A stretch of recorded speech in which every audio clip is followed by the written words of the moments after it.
Ladies and gentlemen, when I first laid eyes on this 1964 Chevrolet G10 panel van camper conversion, I thought my buddy Dave had finally found a way to combine his two favorite activities, escaping his job and pretending it's a road trip.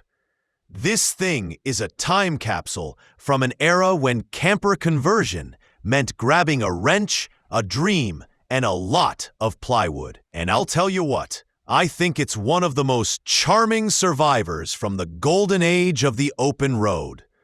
Originally delivered through Marhefka Chevrolet of Winburn, Pennsylvania, this van spent nearly 6 decades with its first owner before being sold in 2025 for $25,500, or about 23,700 euros if you're calculating how many cappuccinos that could buy in Paris.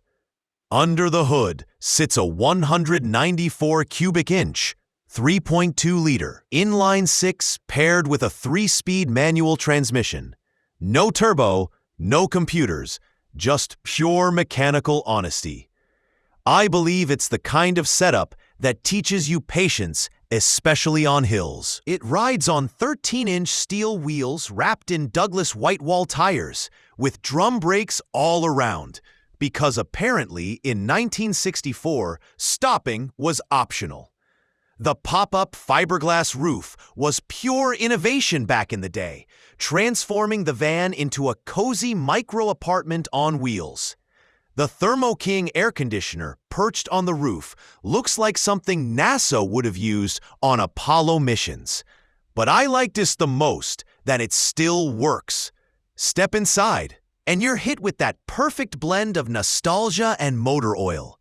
There's green and beige vinyl everywhere, a ceiling compass to remind you you're lost in style, and an AM/FM cassette stereo, ideal for blasting the Beach Boys while pretending you're not sweating through your shirt.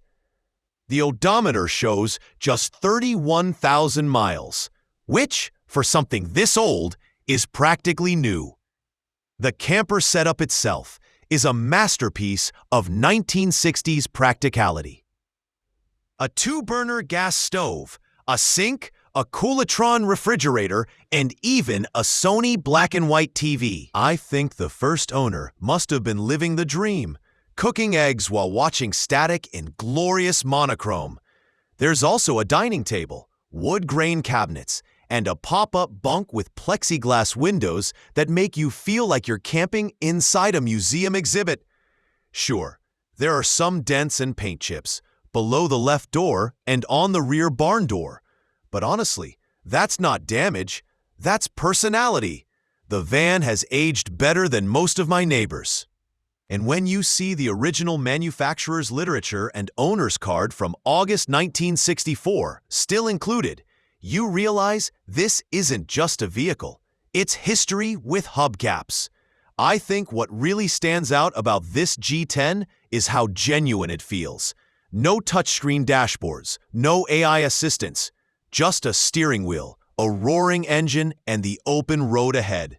It's a rolling reminder of when travel wasn't about getting there fast, but about the adventure along the way. If you ever spot one of these classic Chevys at a rest stop, give it a nod of respect.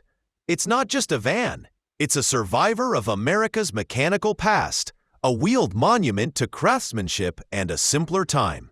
And hey, if you'd like to help keep Camp Afto rolling down memory lane, and occasionally the actual lane, you can become a sponsor for just $1, less than the price of gas for this thing's idling time. The link's down there in the description. Go check it out before Dave takes it on another career break.